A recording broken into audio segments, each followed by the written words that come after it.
بجمال الجو وجمال الطبيعة، ولكن أنا أنقل لكم الآن صورة تعبر عن نفسها أكثر من تعبيري عنها، وأرضعها لمن يهمها الأمر. أنتم كما ترون الآن أشلاء مرمية وأكياس شعير مرمية وروايح كريهة جدا كما ترون الآن.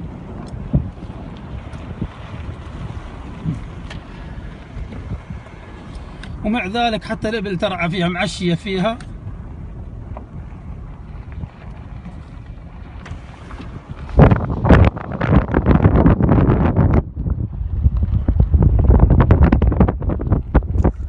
حنا الآن بالتحديد نبعد عن الطائف تقريبا من 50 إلى 60 كيلو عند الميزان، في المنطقة الواقعة بين العطيف وبين الطائف.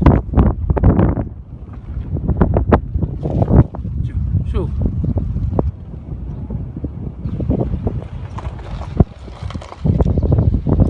هذه خزانات.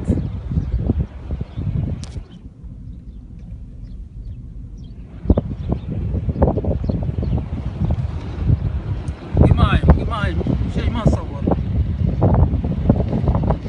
لكن من خلال هذا الفيديو حنا نناشد يعني المسؤولين عن هذه الحالة، يعني هذه ظاهرة نجدها في أغلب الكباري، في نهاية كل كبري لا قد تمتد إلى أكثر من كيلو أحيانا أو يزيد. أنا مريت على كبريين أو 3 كباري كلها هذا وضعها. شوف حتى الطيور الجارحة نصور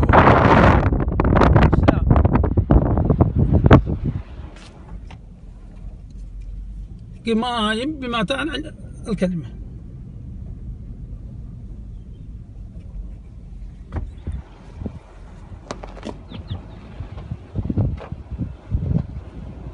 أنا أنقلها لكم الآن براءة للذمة. نسأل الله أنها تجد أذان صاغية